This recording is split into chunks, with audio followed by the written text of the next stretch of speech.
నా హృదయపూర్వకమైన శుభాలు వందనాలు తెలియజేస్తూ ఉన్నామండి.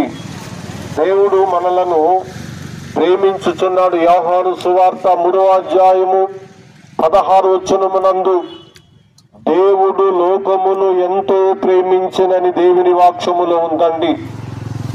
మనుషులమైన మనం ఆయనను ప్రేమించటం లేదు, మనుషులమైన మనం ఆయనను ఆరాధించటం లేదు.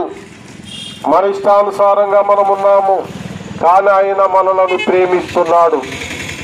మన పాపముల కొరకై సిలువలో తన కుమారుడని యేసుక్రీస్తుని బలియాగముగా అర్పణ చేసి ఉంచినారు.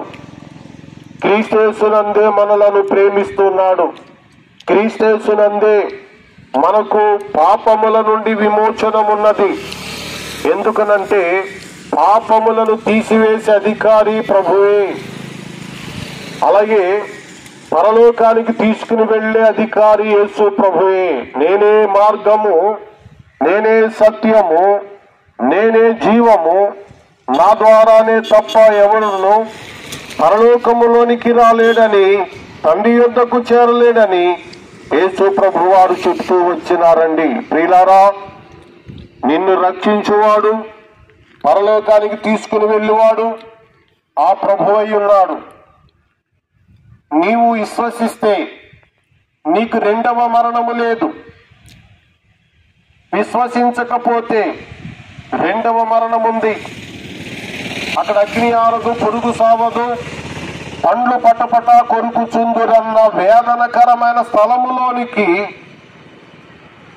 మానవుని ఆత్మ విశ్వసించకపోవటమును బట్టి వెళ్ళిపోతూ ఉంది.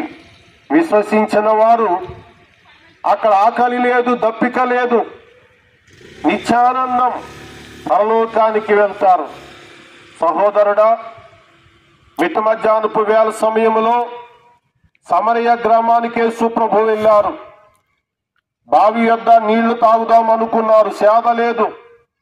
ఊరిలోంచి ఒక స్త్రీ వచ్చింది, మాట్లాడినారు. ఆ స్త్రీ తెలుసుకుంది ఈయనే లోకరక్షకుడు అని. ఆ గ్రామ ప్రజలకు చెప్పింది. ఆ గ్రామ ప్రజలందరూ వచ్చినారు, యేసునందు విశ్వాసం ఉంచినారు. మీకు కూడా మేము రక్షణ శుభవార్తను తెలియజేస్తున్నాము. నీ పాపముల కొరకై ఆయన అన్యాయపు తీర్పుని పొందినాడు. ముళ్ళ కిరీటమును భరించినారు, పిడిగుద్దులను భరించినారు, గడ్డపు ఎంట్రికలను పీకినారు.